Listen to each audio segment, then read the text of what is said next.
welcome.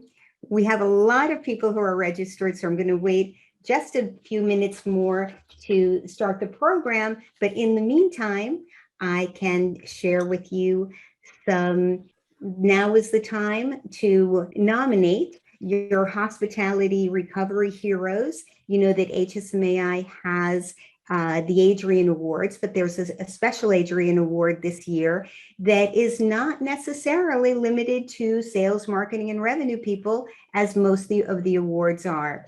You can say who has been a real MVP for you, who has made an incredible difference for you. We're always talking about how we're trying to build great cultures now, especially in light of the Great Resignation.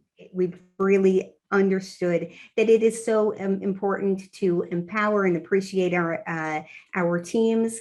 So this is the time where you can really shine a light on somebody who's doing amazing work that's made an amazing impact on your success, and nominate them for a Hospitality Recovery Hero Award. Could be a chef, could be a front office person, could be somebody at the spa, anybody who's doing something special. And of course, as usual, we do have the Adrian Awards accepting nominations right now. I'll tell you, it is a lot of fun to get some of these. I only put out one, but my heart knows that it is just super fun to get bronze, silver, gold, platinum, whatever it is so much fun. And you can also think about, in your area, in your community, is there somebody that has made a tremendous difference and is just a superstar in hospitality, sales, marketing, and revenue? And you can nominate them for the top 25 most extraordinary minds in sales and marketing. And believe me, you'll never forget the person that nominated you for such an award. It is really good. Later on, probably in January, I think we're going to start actually judging the Adrian Awards. And I volunteer to be a judge at the Adrian Awards every year. And it's the most educational and uplifting experience, because you can really see what all kinds of hotels from around the world are doing. What's their situation? What was their strategy and their big idea? How they implemented it and what the results were. And believe me, it's work, but it just fills your mind with the wonderful creativity and ideas of other people. So if you qualify, do volunteer to be a judge. If you have any questions about it, feel free to link in with me and or email me at adele@adelegutman.com, and I'll tell you more about it. Without further ado, I'm so happy to welcome you all, and thank you so much to coming to the HSMA South Carolina and North Carolina joint meeting. We are going to be learning about Metasearch today from the authority in the industry on hospitality Metasearch. Dean Schmit is the creator of HSMA's course, which is an on-demand course called Navigating Metasearch. And he is the creator and founder of Basecamp Meta and MetaSearchMarketing.com. And he is also a voiceover artist, which is absolutely going to be such a joy for us to hear. He has the smoothest voice in town. Without further ado, Dean, it's absolutely wonderful to have you here. Well, it's great to be here. Thank you, Adele. And thank you, everyone, for joining here today. We've got a lot to cover here, so we're going to get into it as quickly as possible. You know, when we talk about working in Metasearch, there's a lot of ground to cover in here, and I often talk with a large variety of people that have various ranges of skill factors that they're working with, anywhere from people who know nothing about it whatsoever, they're not even sure what it is, to people who are experts in the industry like myself. And the challenge then becomes, how do you cater a presentation that can really speak to all of those? And that's what we're going to try to do today. As Adele mentioned, we're doing this in conjunction with HSMAI. There is an educational on-demand series that HSMAI does have on their site. I'll talk about that later on as we get to the end of the presentation. I should pause for a moment and make sure that everybody can see the screen that I'm sharing now. Yes? Yeah. Fantastic. Okay. All right, so how we're going to do this. This is our meta for 2021 and beyond, where we see what's going on in the future and where we see this evolving to. So a couple of things we're going to do. We have to start with a little bit of stage setting. Now, as I look at our participant list, I see a few names that I recognize. So I know a few of you are familiar with this, but we do have to set the stage, right? So what is Metasearch and why do you care about it? We have to cover that just to make sure we understand what it is we're talking about and why it matters. From there, however, we're going to start getting into the 201 level, kind of like your college courses, going from 101 to 201 and diving into the data. And I'm going to share with you a little bit of data reflecting Metasearch performance pre-COVID, a little bit from during COVID, and a little bit of what it looks like today and some of the trends that we are seeing. We'll talk about that in more detail. And then finally, we'll move into the 301. And there are some tools you can use and probably are not currently using. This will be especially interesting to the revenue managers who are attending today. So give you a little teaser for that. So with that, let's jump back here to what is Metasearch and why do I care about it? So if we have any digital marketers on the call, from a digital marketing perspective, you're familiar with branded search terms, right? Somebody goes in and they search for your property by name, and you get a result that looks similar to what I have on the screen here.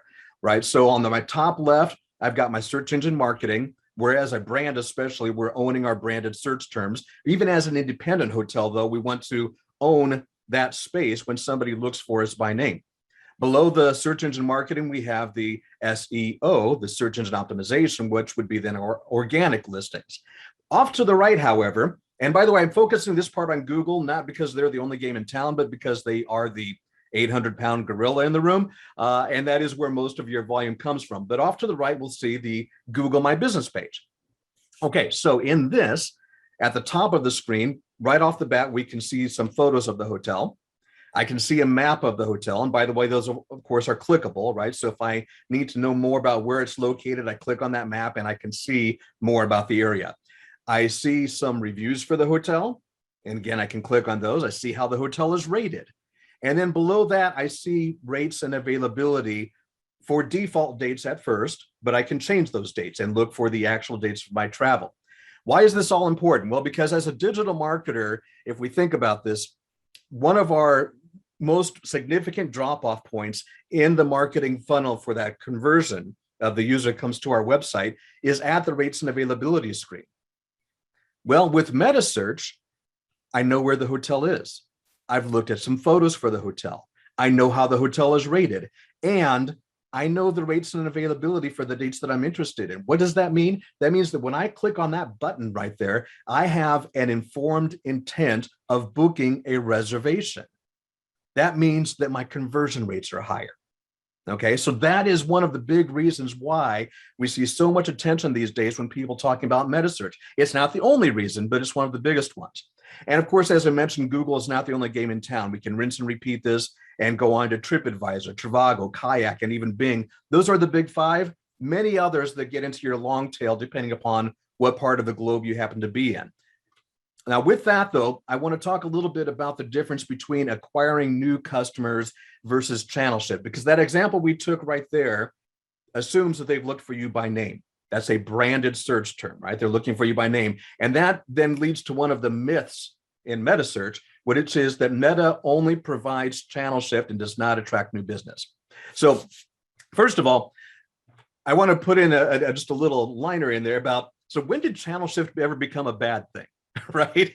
We like channel shift. That's a good thing because, and I hear people say, well, you know what? I can just let them click off to one of the online travel agencies and just get the booking there. Well, first thing to remember is that your conversion rates from that click off to an OTA are not the same as your conversion rates getting it to your website directly. When they come to your website directly, they are given one booking option, your hotel. When they go to an OTA, they are given your hotel featured at the top of the list, along with a fine selection of other properties that online travel agency thinks the consumer might be interested in. The OTAs are motivated to get a booking. That does not mean they are motivated to get your booking, right? So there's a key difference in there. But let's talk about that channel shift. So again, when we think about a branded search term, and people say, well, you know what, I'm going to let the OTAs take that from Metasearch. Great. So you're turning off your search engine marketing for your branded search term as well then, right? Oh, well, no. Oh, wait, okay, and why wouldn't you do that? Well, no, because we want to protect our branded search terms. Well, you're doing the same thing with the Metasearch over there. If you're turning that off, you're just letting the OTAs own that space. But let's take another example. Let's say now that I'm looking for a broader search, in this case, hotels in Sacramento, for example. Now I have not looked for a specific property. Instead, I'm looking for a property in an area. Within Google, we would call this our Google Maps. But once we expand on that, it actually gets us into what's called the Google Immersive Travel page. And when we flip into that, we end up with something that looks like this.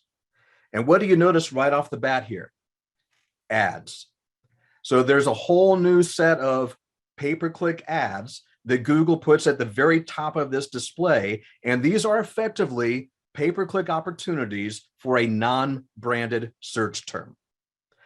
Google refers to these as Google promoted properties. So if you're interested in learning more about that, that's what those are called.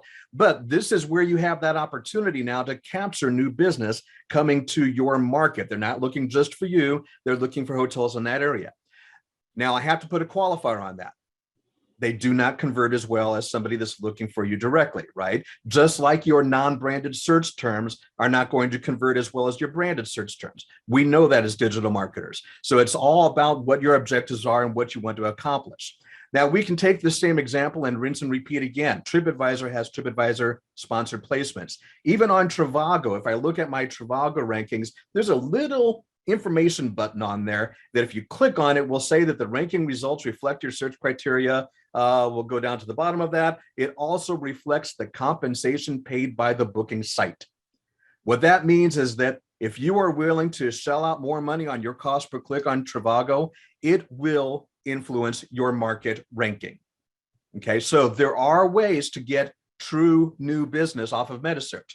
But again, we have to understand, does that meet our objectives? Does that meet our goals? So we're going to call this myth busted, that Meta provides only channel shift and does not attract new business. It can attract new business if you want it to, but there are pros and cons and we have to weigh those out. So that kind of leads to the question of how do we set our goals?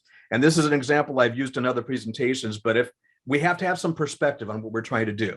So let's say that I've got a $3 cost per click at a 10% conversion rate. That means that I've got to get 10 clicks to get a booking, $3 each, that's $30. Easy math, right? Now, let's say that I've got an ADR of $30 per night and a one-night stay. That equates to a 100% cost of sale. You would look at that and say, no, there's no way I can do that. That doesn't make any sense. Forget it, off the table. However, that comes from an example of a mega casino resort in Las Vegas a few years back, where they wanted to get that direct traffic, because by getting that to come to them directly, they could now wrap their arms around that consumer with their variation of a players club, right? Get that pre and post stay marketing. The room revenue itself was not, I won't say irrelevant, but it was not their important thing. They wanted the ancillary revenue. They wanted to get the guest in, get the food, the beverage, the gambling, the entertainment, and all of those other things that they couldn't get if that came from an OTA. So 100% cost of sale, yeah, they were fine with that, okay? By way of comparison, here's another example where the hotel had $500 per night times a 2-night average length of stay. That was a 3% cost of sale. And you look at that and say, hey, that's a win. That's good, right? Nope. That was from a very expensive resort in the Maldives, actually. And off of that, they got about 2 bookings a month. So that did not meet their objectives either. So again, we have to understand what our objectives are. And this doesn't apply just to Metasearch. This is really for any type of digital marketing. But with Metasearch in particular, there are some specific KPIs we can look at. These are Google specific KPIs. And if anybody was at HSMAI Rock Conference back in September in Dallas, you saw me do a presentation about marketing automation that talked about why automation is so important to try to optimize your campaign with all these different variables. But we have to understand what we're looking for. And with KPIs in Google, they start at the top of this with my eligible impressions. Nothing else happens until I have an eligible impression.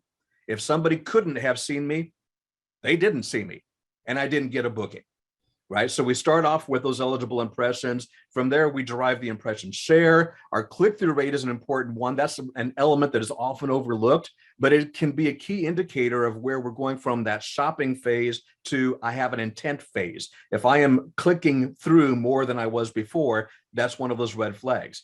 My cost per click, of course, is important. My conversion rates are important. All of these elements come together. So it's not just when I ask you about your goal, it's not just about, well, I need a 10-to-1 return on my ad spend, a 10-to-1 ROAS. Okay, that's great. So how does that measure up against your volume? How does it measure up against your conversion rates? And all those different metrics that come into play. So ultimately, we have to understand these key objectives between branding, volume, owning the guest, our cost of sale, and ultimately having a diversified portfolio that we're working on. Okay, so Metasearch is a part of a larger direct booking initiative, which usually we talk about a marketing funnel, and you'll see different variations of these. You'll have people that'll say anything from 7, I've seen 7 stages of the marketing funnel. I like to narrow it down to 3 of them. Prospecting, that's my high funnel, right? I'm looking for people who like long walks on the beach in the month of November, and boom, that's my demographic. That's my target audience, right? Driving intent. Okay, so I like people that like those long walks on the beach, but now I want people who are looking for a long walks on the beach. Now I want them to do it on my beach, right? So that's more about the intent. And that's so people that I know that are already planning to do this, trying to get them to plan with me. And then finally, at the bottom of that, we have the direct response. This is where Metasearch lives.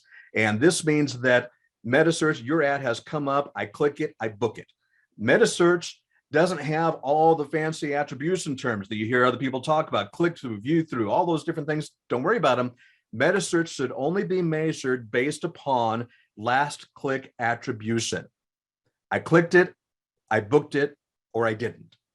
As soon as I click on something else, any other type of ad, that campaign now has to get the attribution. Now, I do have a 30-day look back window. Usually most campaigns will run that way. So if I clicked it and I haven't booked it yet, but a couple of days later, I come back and book it, but that's still my last click, that's a part of that attribution. But that now becomes my direct response marketing. And that's where we can see a lot of effect. But one other key thing that happens is I capture a first party cookie. So even if I don't get your booking, I can now put that into my remarketing machine. And that's when you start seeing things like this, where you're browsing another site, space.com, and you get these banner ads that come up because you happen to look at this hotel earlier and say, hey, book now, right? Powerful marketing. That's something that we really want to take advantage of as marketers. And it's something that's going to become ever more important. We've seen a lot of presentations about the demise of the third-party cookie. That's going to put a challenge into that whole prospecting thing I talked about earlier, where I'm looking for the people that like long walks on the beach in September. Guess what? I'm going to start needing that first party cookie. All right, so that kind of wraps up our overview of what Meta is and why we care about it. Next, we're going to dive into the data, but if anybody has any questions, certainly feel free to raise your hand, put it in the comments section. Adele, I'll ask you to watch those and ping me if there's anything we need to stop for. So as we dive into the data, we're going to start off by looking at some pre-COVID stats. Okay, so what I did is I actually took a large group of hotels and divided them into different categories. You see here starting airport hotels under $100. By the way, this is Google specific data. I do like airport hotels in Google Meta, especially because of the spontaneity that goes with it. I know that I need an airport hotel tonight, one night, click, click, book, I'm out of here. That is Google Metasearch at its finest.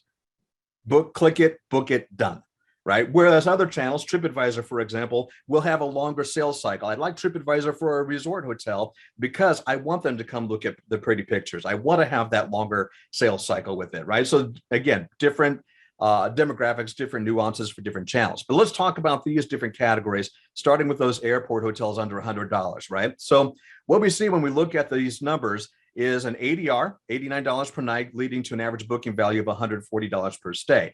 A really high conversion rate. These things convert like crazy. 14% conversion rate is insane. That is a very good conversion rate, right? But my cost of sale ends up being really high because of the fact that I've got a high cost per click.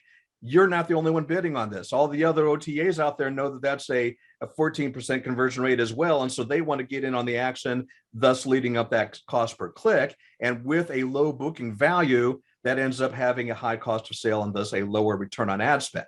So for somebody like that, what we have to do is we have to manage that cost per click, and we have to be a little more focused on that.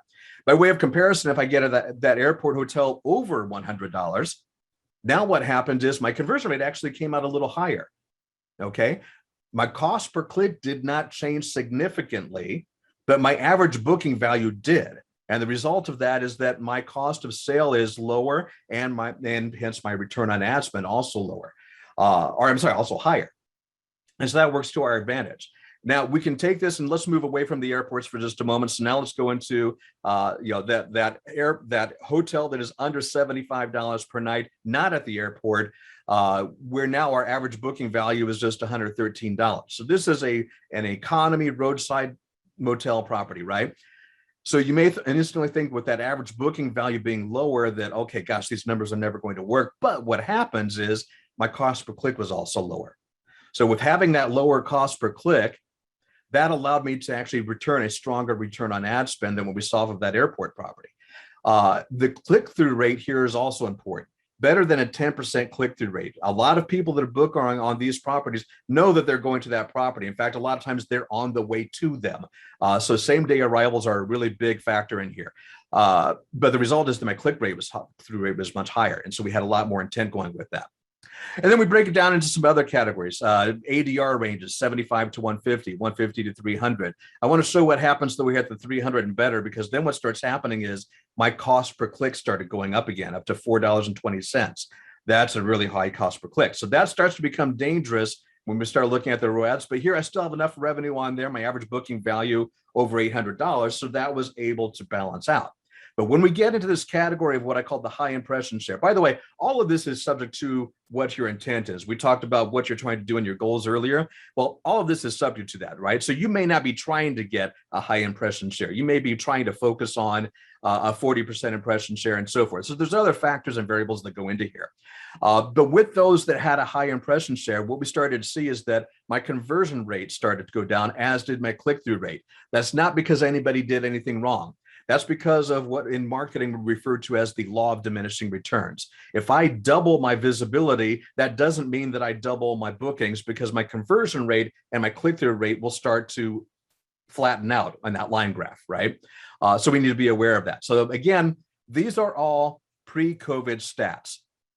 So now I've got a special treat for you here. We're going to flip over and let's look at some stats. Let's change these numbers up a little bit to see what they look like when we start changing some of these variables based on during COVID and post-COVID. So let's start off with during COVID. All those same categories. So during COVID, we saw average daily rates that went down significantly, right? So let's say that we are at a minus, let's say a minus 50% for during COVID, okay? Click-through rate is a number I have in here, by the way, but click-through rate is not relevant unless you have volume statistics. I have it in here really for my own purposes, so I can put that in as a function of how much volume we're getting. So we're not going to talk about that one today, but let's talk about conversion rates. Conversion rates were down significantly, say 40%. Now let's talk about our cost per click, because here's where it started getting really interesting. In 2020, we saw cost per click on Google go down significantly. In fact, I had one group of luxury hotels. It was a group of about 300 luxury hotels where we were getting an 80% impression share at a 25-cent cost per click. Now, their volume had practically dried up. There was not a ton of volume left with that, but the volume that was left was very productive, right? So what ends up happening is here we start talking about a reduction of 80% on my cost per click. And look what happens over here under my ROAS numbers. Even my airport hotels under $100 suddenly have a very strong return on ad spend, and everybody else actually coming into double-digit return on ad spend numbers. Again, emphasizing this does not reflect what happened with the volume. We all know the volume fell off a cliff, but my cost per booking went down and my CPCs went down, and thus my return could stay up. So it's still a very strong channel to have active, even during the heart of COVID, and get a little bit of revenue that comes off of that. Okay, so now let's flip to 2021. ADRs. Now, this is a difficult one to really stick a pin in, because ADRs are a little bit all over the place. In fact, we had some markets during the summer here of 2021 that had higher ADRs than what they did pre-COVID. So some of these were up, some of them were down. They're a little bit all over the place. I'm going to say, for the sake of this example, that we're still down. And in fact, I'm going to call it down by about 25% year over year. Okay. My conversion rates getting a little bit better. We're going to call these down by about 25% as well. But now what starts happening is my cost per click starts going back up again. Still not to where it was before, though. So I'm still going to call that at a minus 50% on my cost per click. So you can see how this changes my numbers. So a lot of these numbers did go down in terms of ROAS, but still at a very strong place, right? And still a lot of opportunity in there, and we can start taking advantage of that. And hopefully we did, because now here's what starts happening when we get into the fall here, where we're at in 2020 now. My ADRs now, actually, when you listen to most of the reports out there from Schmit Travel Research and others, are getting to be very close to where they were in 2019. So I'm going to change those to a 28 minus 10. My conversion rates are starting to come up, but they're still a little bit below, not far, but I'm going to call these a minus 15. But now my cost per click is also going up significantly, still a little bit down, but I'm going to call it a minus 25%. Okay, so look at how these numbers start changing. Still an opportunity to have a strong return on ad spend, but still, or I shouldn't say still, but now in a place where we better start having some historical data to work with. We better start being able to look at our trends and identify, okay, where do we see performance coming through well? What areas maybe do we want to trim off? A really good example, actually, I've got some luxury resorts that I work with in the Caribbean. And while I like mobile traffic, the fact is that with a luxury resort in the Caribbean, not a lot of people are booking that on their mobile phone. A lot of people are shopping for it on the mobile phone.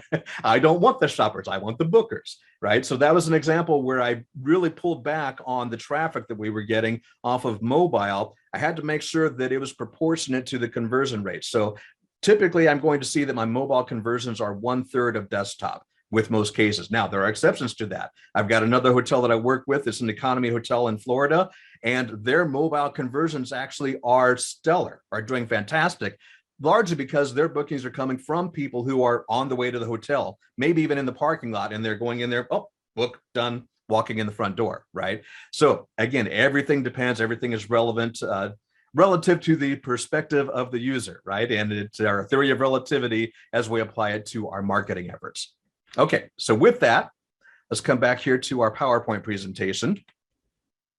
And that leads us to part 3, tools you can use and probably aren't. So revenue managers on our call, your ears should be perking up here right about now. A couple of things that we can take advantage of.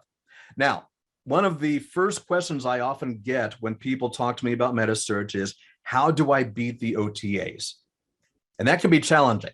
But first, we have to remember that the online travel agencies have different objectives than you are, than what you do. OTAs are marketing across a portfolio of hotels in a market. There might be 1,000 hotels in that market, like New York City, right? And they're trying to market across all of those. They're trying to get a little sliver of revenue and of profit off of every one of those and do it at scale. Your hotel, are trying to do it for your hotel, right, across one property. And that gives you some advantages where you can be a little bit more nimble, right? You can be more, you make changes faster than usually what an OTA can, because an OTA isn't paying attention to just your hotel. But there's one other thing that you can do that an OTA cannot, and that is you can take advantage of Google audiences. Let that pause and sink in for a second there. So if you're not familiar with what a Google audience is, as a digital marketer, Google audiences are used to remarket basically to people who have visited your website. We talked about those first-party cookies earlier, right? Okay, if you are doing any type of search engine marketing, you've probably already built this, or your agency has, which means that you have audiences that are in place. Even if you don't, Google creates automatic ones. And you'll see 2 examples of those on the bottom here, an AdWords optimized list and a similar to all visitors list. These are lists that Google creates automatically in most marketing campaigns. You can take those same audiences now and you can bid more aggressively for them. So I can say, I have another custom audience that I built, for example, which is people that visited my website in the past 30 days, but did not convert, but now they're looking again, right? I want to be more aggressive with those users. I want to make sure that I have my brand link coming up top, front, and center when they're coming back. Why? Because they're going to convert higher, because they have more intent now to come back and book that reservation. It does end up with a slightly higher cost per click, but it also ends up with conversion rates that are significantly higher than your normal campaign. And this is something the OTAs don't have. I want to qualify that statement. The OTAs don't have yours, okay? The people who have visited your website. Now, do you think for a moment that the OTAs don't have theirs? You bet they do. The OTAs are out there. Every time they've got an audience they're creating for people who have gone to a New York City market and have looked for hotels in that, you better believe they're tracking that. And when that person comes back and visits, they're utilizing that same thing. But they don't have yours. Okay, so that's something that you can use to your advantage. I see a message in the chat here. Oh, yeah, please drop a note if you have any questions. Okay, so that's one of the tools that you can use. Now, by the way, if you're working with a technology vendor, I mean, there's several of them out there, and I'm not here to recommend any one over the other. I want to stay absolutely agnostic on that. There are some technology vendors that do incorporate this within their platform, but even the ones that don't, the nice thing is that you can actually manipulate your audience settings through AdWords, and it will not impact their campaign management tool. Audience settings are done within Google AdWords, separate from a normal campaign management, actually. So there are kind of like two separate APIs in there. I know this because I'm doing it. Okay, so you can, even if it's not in that provider's platform, you can manage it separately, but you do have to do it through AdWords. If it is in their platform, you do have to give that audience information to that vendor. They have to have access to that so they can incorporate it. Okay, that's the first one. Second one that's probably not being used by a lot of people is, there we go, what I refer to as date-based bid levers. What does that mean? That means that I can start setting up calendar-based bidding. Now, not to be confused, within most of the Metasearch channels, I have booking windows as an option that I can use for my bid levers, meaning if somebody has same-day arrival or within 72 hours or outside of 30 days, and I kind of do things like that. What I haven't been able to do until recently is go in here and say specifically for Thanksgiving, for example, November 25 to 27, that anybody that is looking for my hotel during those dates, I really want that coming directly to me. And I want to bid more aggressively on that search. Okay. Now, what that means from a revenue management perspective is we have to start thinking about, how do I incorporate my occupancy as part of my campaign now?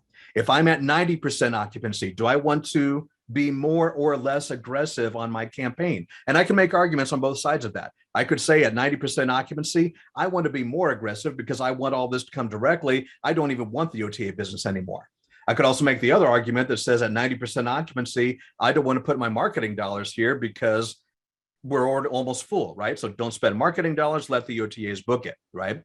Well, I could also argue that at that same example, why would I set off my marketing at a 12% cost of sale just to take it from an OTA at a 15% cost of sale, right? But we have marketing budgets that we have to work with, right? So there's a lot of pros and cons, but as a revenue manager, we have to think about it. We also have to think about it conversely. If I am at low occupancy, do I want to be more or less aggressive? And there are good arguments to be made on both sides of that. What I see happening within the industry, a lot of the technology vendors out there that are working with this are starting to incorporate date-based bidding into their platforms. Where that gets a little bit challenging, though, is that you can't feasibly go in 365 days a year, one day at a time, and change your strategy based on your occupancy. So at some point, somebody's going to start integrating with revenue management systems, the Duettos of the world, the Rainmakers, Ideas, and so forth, to pull in that occupancy data and create if-then scenarios. Say, if I'm at 90% occupancy, then adjust my bidding accordingly. Nobody has that yet, but somebody will. So that's something to pay attention to. And that gives you some tools that you can use for optimizing your Metasearch program. Okay, so really to wrap all of this up, we have to answer one key question: what to plan for Metasearch, and why is it more important than ever to get the bookings to come to you directly? One, controlling your communication. Knock on wood, and hopefully your area does not have a COVID outbreak that requires everybody to shut things down again. But that can happen. I cringe when I say that. I don't like to say that, but it's the truth. And if that happens, you want to be in control of that communication. Do you want Expedia to relocate your guests? Do you want Expedia to cancel those bookings? Or do you want to be in control of that communication? And B, we talked about this earlier, the demise of the third-party cookie is going to be further out than what was originally thought, but it is going to happen. And when that happens, we want the first-party cookie. I'm a little bit obsessive about getting that first-party cookie because that gets into my remarketing campaign. And that's where we see a lot of results when we talk about marketing, and getting that traffic to your website is a key part of that. So with that, we've wrapped everything up here. Hopefully we've covered a lot of your key questions. It's a lot to cram into a short period, but I did want to let you know that there is an HSMAI On Demand series. And within that, we have webinar topics that go over Metasearch connectivity, brand top-off programs, pros and cons to those, budgeting and goal setting, and a deep dive into all of these individual channels. This can be found on HSMAI. If you go to HSMAI, try saying that a lot of times in a row, hsmaiacademy.org/online-training. And you can find a lot of different training programs they have. Way down at the bottom is the one on Metasearch. I need to talk with somebody at HSMAI about that, but hey, it's in there, right? So you can find that information. Or if you do want to reach out to me directly, you can contact Basecamp Meta at basecampmeta.com or info@basecampmeta.com. With that, that does conclude the presentation today, and then I will hand that back over to Adele. Thank you so much, Dean. That was amazing. You know, of course, I've heard you speak many, many times before, but every time I learn a little bit more, and I suppose that it's because the Metasearch evolves, and so we have to evolve with it. Get that first party data. That should be our big hashtag of the day. And date-based bid levers, that's just my favorite thing ever, because I mean, we are really in a feast and famine world sometimes in the hotel business and hospitality altogether. Does anyone have anything that they want to chime in? Any observations, any questions for Dean? Somebody is asking, when will this recording be available? Definitely, I will be sending out a link to the recording in the next few days. If I don't manage it by Friday, you'll have it Monday for everybody that registered. And Dean, shall I just send the slides as well? A link to the slides? Is that possible for people who just want to buzz through it? Absolutely. I'll get you the deck here afterwards, and feel free to post that and link out to it. Wonderful. So that is great. In the meantime, while you're thinking, if you have any questions, by all means, I now want to pass the baton over to Himanshu Desai. He is the Vice President of the HSMA North Carolina chapter, and he is the Director of Sales and Business Development for Amadeus. Himanshu, it's always so great to get your up-to-date, fresh stats on what's happening in the Carolinas. Hey, thanks so much. I really appreciate the time as well. Dean, thank you so much for that amazing presentation. I think, you know, one of the things as I work with my clients, independent or flagged, Metasearch is huge to driving traffic to your brand site. And those that are participating in it and using it optimally and using the suggestions you talked about have really taken advantage of that, especially during the pandemic. So thanks so much for all that great information. You bet. Yep. So I'm going to be reviewing basically our demand market intelligence at a high level view of both South Carolina and North Carolina markets. I am sharing my screen. Are you able to see my screen, Adele? I just want to make sure that this is being shared right now. Yes, I can. Beautiful. Okay. So let's just go ahead and jump right into it. We're going to start initially with the South Carolina market. And what we're looking at here on the initial slide is the overall booking activity trends. This looks at the blue line, airline travel, and the yellow line, Hotel Demand 360. So this is pulling in all demand data from all of our partners and data sources across the South Carolina market. And what we're seeing is a nice, slow, healthy increase in overall airline traffic, which is the blue line. But the nice thing here is we're seeing the yellow line way above the traffic that's going on with airlines. And we're seeing a healthy positive return to overall almost pre-pandemic levels. And so what you're seeing here is around January 2021 is where we really start seeing that increase for the South Carolina market. and seeing that healthy drive overall. We saw a little bit of that decline at the end of the summer, and I think that's a normal kind of seasonal attribute that we see as people start going back to school and people start getting back into a normal routine post-summer timeframe. So once again, a healthy sign for overall South Carolina. Then we break that down a little bit further to look at overall net reservations. So that's the yellow line. And what we're looking for here is obviously cancellations to be low, and then our net reservations to fall above that cancellation period. And what we saw during the pandemic timeframe is our net cancellations bottomed out, right? And it took some time to recover and get back to this normal level where we once again, through January 2021 and current, we saw a positive increase in that overall net reservations. So once again, for the South Carolina market in general, we're seeing positive strides with the overall bookings. Now let's compare this to LY1, which is 2019. So what we're looking at here is our occupancy total for LY1, which is the blue line. The yellow line is last year and the red line is current. So what's nice here is to really see how were we compared to a normal year like 2019, which is the blue line here. And for South Carolina, due to a lot of the markets that were these markets where people wanted to travel to and the pent-up demand on people just being at home, South Carolina fared fairly well overall with that compared to 2019. As you can see, our total current occupancy, the red line, very much and close to 2019 levels. This is really different than a lot of other markets that we look at outside of South Carolina where that doesn't hold true. So this is a healthy sign overall for the South Carolina market. And even as we go into 2022 here, we can see even with a shorter booking window that we have right now, we are still getting people booking further out. What our consumer has learned is that if you don't book early enough, the compression of the demand is going to raise rates extremely high, as well as you're not going to get the hotel that you wanted or the location that you wanted to stay in. And that's where we're seeing some of these bump ups across even in 2022, where we're seeing positive strides even as people look out into the future for bookings. And then as we look at the year over year pace, I'm comparing this now to last year. And what we can see is, yes, 2020 did bottom out. We were under pace from the previous year before.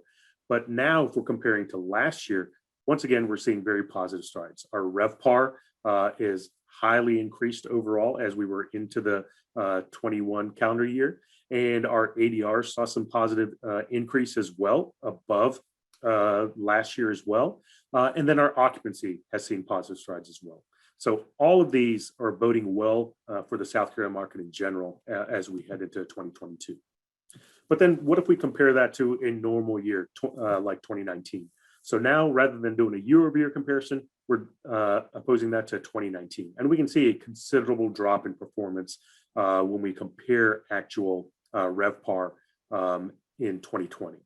But the positive sign here is even compared to the pre-pandemic levels, we're looking fairly positive. So this is the blue line, which is current, and we're comparing that to 2019. Our overall occupancy is just slightly down in 2021. So those summer months for the South Carolina market and those destination markets within South Carolina were very, very healthy. We're seeing going even into 2022, even with that shorter booking window, we're seeing some healthy comparisons to what we saw in 2019 levels. So once again, if we're looking at kind of further out, we're seeing some healthy signs here for 2019, 2021, and 2022. Feel free at any point, obviously, if you have any questions to let me know. I'm happy to kind of answer anything additionally here as well. Now, if we look at the RevPAR in 2019 versus current, so looking at a normal year, we're looking at the LY1, which is blue, 2019, our current, which is this kind of gold yellow color. And then this is the change in RevPAR since 2019. And what we can see once again for this January 21 through the end of the year is fairly positive RevPAR signals compared to a 2019 levels. Once again, I think this is that pent up demand. The destination markets within South Carolina saw a lot of healthy traffic. I think if you're in some of those markets like Charleston, like Myrtle Beach, even Greenville, you saw some great ADRs, and you saw that pent-up demand where you couldn't keep up with the amount of people that wanted reservations just because of staffing issues. And then booking lead times. One of the signals that we saw a change happening in the market was looking at this 0-day booking lead time. So initially during the pandemic, we were right here. Most of our reservations were coming in 0-day or 1 day beforehand. What we're seeing now is that booking window opening up to 8 to 14 days, 15 to 30 days, and 31 to 60 days. So people are booking further out than they were during the pandemic timeframe. Still seeing a lot of short-term bookings, especially in the GDS, in that business travel, which the business travel booking window is still 1 to 2 to 3 days within a week. But the leisure travel at least has opened up their booking lead times, which is another healthy sign for what we're seeing from the leisure traffic market. So considering that GDS, what's happening with business travel in South Carolina? So here we're looking at GDS room nights. We're comparing the blue line, which is 2019, the yellow line, which is last year, and then the red line, which is our current. And what we're seeing once again is fairly healthy overall. If you're looking at this line as a trend line, we're looking at a positive trend line for overall GDS. Every month we've seen positive increases in corporate traffic and corporate travel. So that's another positive sign. Why are we seeing such a huge decline as we are here in November? Well, the booking window for GDS is extremely small, right? So we're looking at a week at the most out as far as booking on GDS. And GDS in general is not a forward-looking data stream like demand is, where we're able to see demand in the leisure market where people do book way further out. So what we're looking at is a short booking window lead time, but we're seeing some positive signs even in the GDS here in the end of November and into December during the holiday timeframe, where we're seeing an increase in that GDS traffic. Week to week, that'll once again increase because of that booking time in the window that we have here. So positive signs here even for the GDS in the South Carolina market. And if we're looking at those room nights by segment, a large majority of those GDS bookings are non-negotiated rates. That means that travel agents are booking the rack rate or the rate that's applied, not necessarily a corporate, which is the red line. So we're still seeing some good positive growth on the corporate rate side, but not as much as we're seeing in those non-negotiated rates. In 2019, you would have seen a lot more of those corporate rates booked through GDS, whereas now you're seeing a lot more of those non-negotiated. And consortia is still there, but just still a smaller piece of the pie for now until we see more growth. I have a question about that. Yeah, sure. Himanshu. I wonder, I find that in times that the occupancy is a bit down, we will lower our best rate available, as you would say. Right. And sometimes because of a special promotion or something, that bar will be lower than the negotiated rate that we settled on a year down the road. And so I just wonder, do you think it's because the bar rate is falling below the negotiated rate, or do you think that it's just other people, not those? Yeah, so what we've seen is travel agents are booking not just for business travel, right? So traditionally we see the GDS as business travel, but what we've seen through the pandemic is people like myself and yourself and families were using travel agents to find places to stay, right? With the compression in the markets that they were looking for, they're like, I can't find a place. I want to go to Florida. I'm going to turn to my travel agent. And so travel agents actually saw business from those sectors other than just business travel. And then what we've also seen is those non-negotiated rates were actually higher than that corporate rate. And so we're actually getting better ADR from the GDS than we were previously because we're just booking through those non-negotiated channels as opposed to a corporate rate that's been negotiated. Thank you. You're welcome. And then, we also want to look at group demand. What's happening with group overall? And one thing that we've seen for South Carolina is overall fairly healthy compared to last year on group demand overall. So the yellow bar here is the group sold. The blue is transient travel. And what we've seen overall for South Carolina, once again, because of those destination markets, is more group travel even through 2021. And we're even seeing that here in November and December, where we're starting to see some more of that higher group interest throughout even into 2022. So another good sign is group travel is coming back, whether it's weddings, whether it's youth sports, or whether it's family reunions and people just wanting to get together again. There is group travel that's coming back within the South Carolina markets due to those destinations as well. And then if we look at that group occupancy where we compare 2019, 2020, and current, that's what we're doing here. So the darker blue line here is 2019. The light blue is last year, and this gray line is our current group occupancy. And what you can see here is much better group occupancy overall compared to last year. And we're getting there throughout 2021. You can see how it's kind of closing up. But look here at the end of the year. We're seeing higher group occupancy currently than we did even in 2019. Great sign as we kind of move forward at the health of overall and some of these destination markets in South Carolina. So if you're not focusing on groups, or if you're trying to keep your pricing really low for groups, I think this gives us confidence between everything that we've seen so far is to keep those ADRs where we are and be competitive in that and not lose out on any of that market share. And then if we're looking at booking channel mix and segmentation mix for South Carolina, one of the things, and I think Meta that Dan was talking about is very helpful in that, is driving traffic directly to our brand and our direct channels. So a high percentage of the bookings that we're seeing are coming directly from the brand and direct bookings. And then we also have a healthy mix of OTA and GDS here as well. So this is a good sign that we're getting a lot of our bookings directly to our property through the brand and direct channels rather than going to the OTA. And then that channel mix as far as brand, CRS, and GDS, how is that as far as the mix in the market segment? So whether we're mid upscale or upper upscale and whatever it may be, once again, still brand and direct are a large portion of those bookings as well.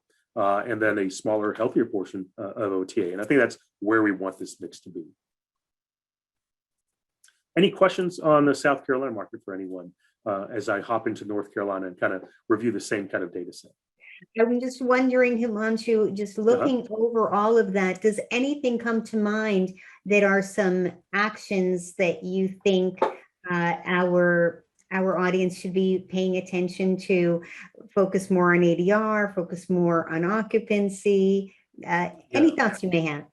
Yeah, I think it's very important during these volatile kind of timeframes as we're regrowing and getting back to normal, is keeping an eye on rate and compression in your market. So using whatever tools you have to understand, are there compression in the marketplace that's occurring? So as we were looking at some of these data slides, we saw an increase happening in certain months, even into 2022.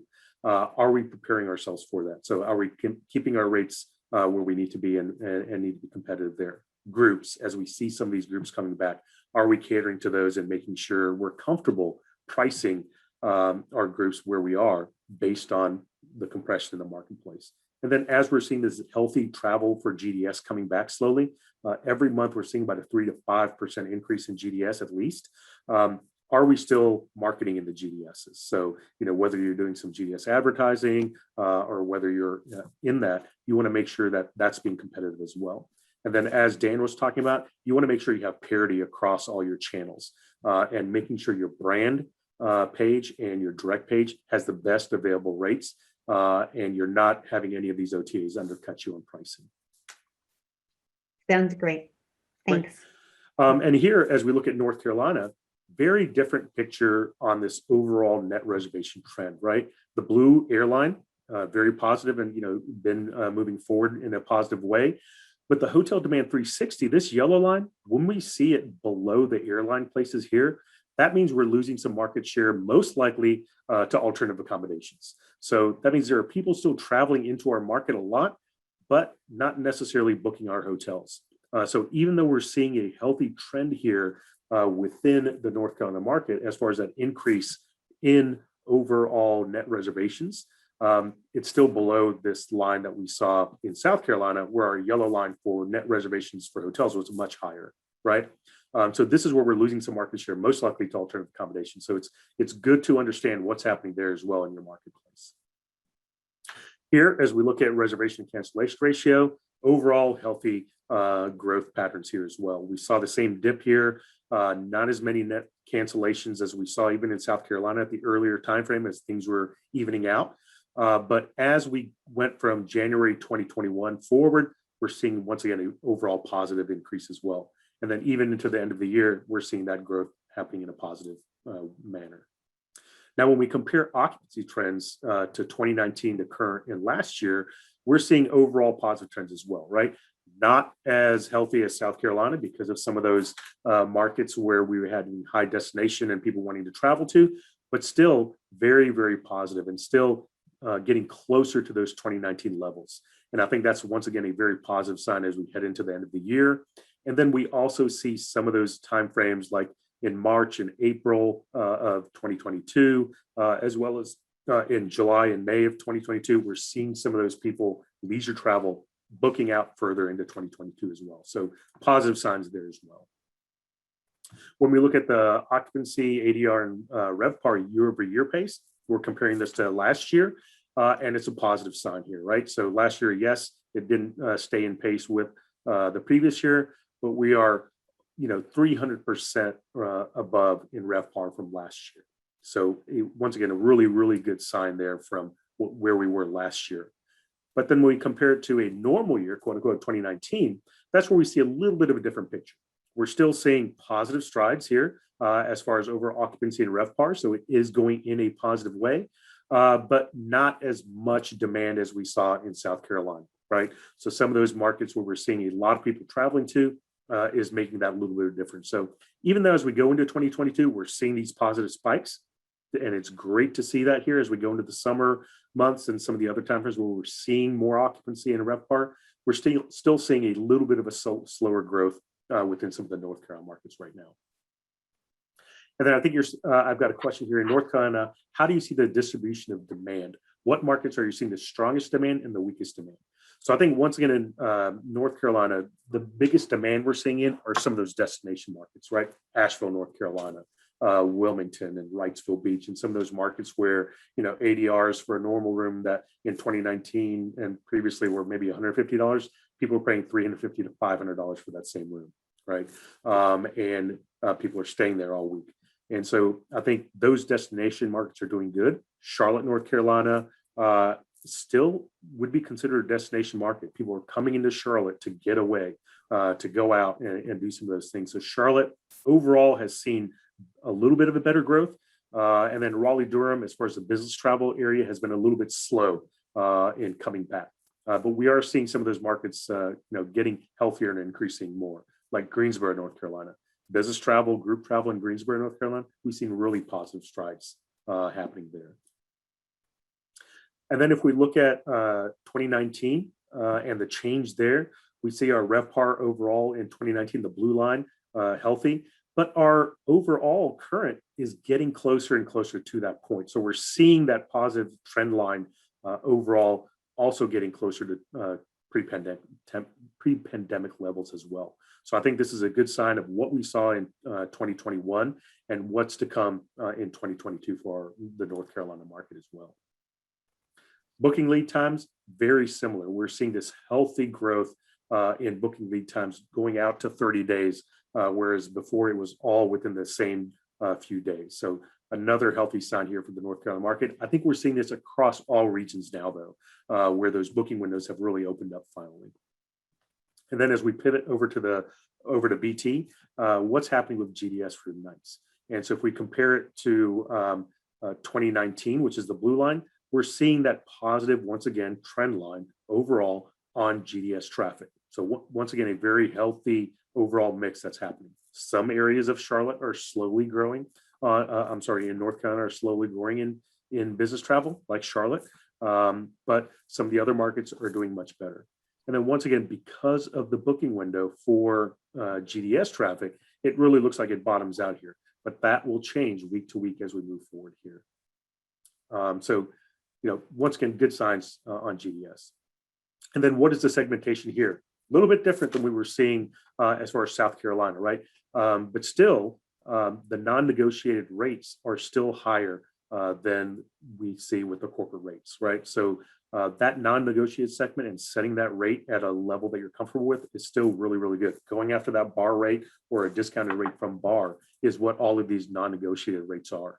So that's, once again, it's still a healthy sign here as business travel slowly comes back. And then when we look at group occupancy, a little bit of a different picture than South Carolina, right? In South Carolina, we were seeing this yellow bar group sold much higher, much longer than we see in North Carolina.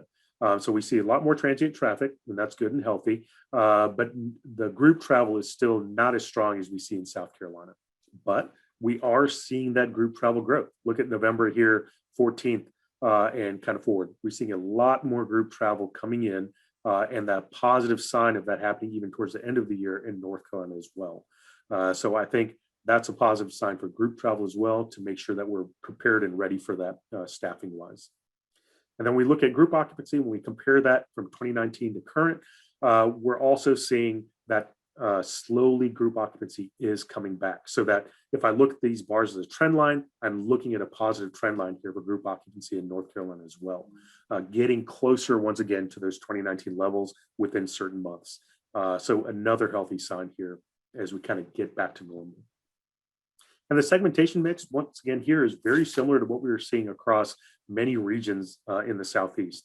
Brand and direct channels are where most of our reservations are coming from. As people are searching, I think what they're looking at with Meta is making sure when they see that, if you have your link to your direct property with your pricing that beats or matches the OTA, people are going directly to the brand.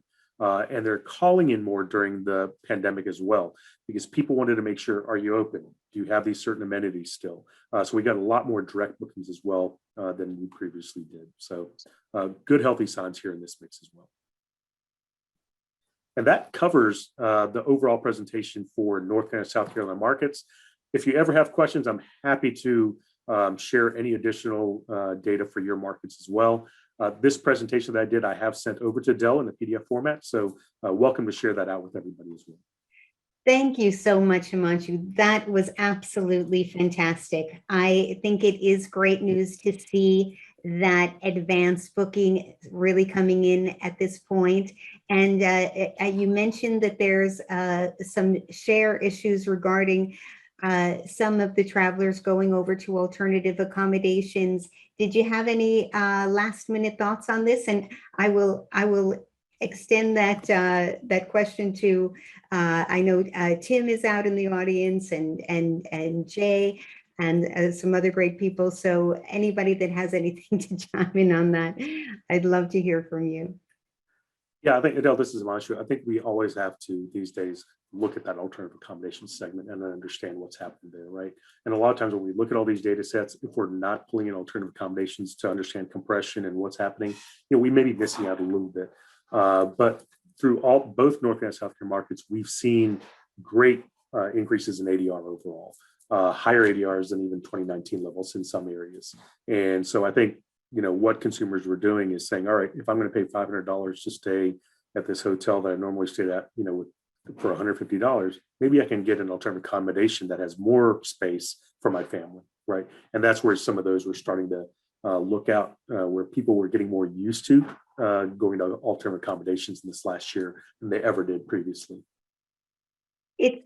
That's a great point. If you're paying more, you expect more in terms of the accommodation and the services. So we really, if we want to get those high ADRs, we need to make sure that what we are offering is ready to match that, so that people will have great experiences and tell all their friends where they should be going. Himanshu, thank you so much for taking the time to make that presentation for us. Thank you to everybody who stayed on to the end. And please, if you can, go ahead and take that survey for us. It's really helpful. And we look forward to seeing you again at the next HSMAI meeting for North or South Carolina. See you later.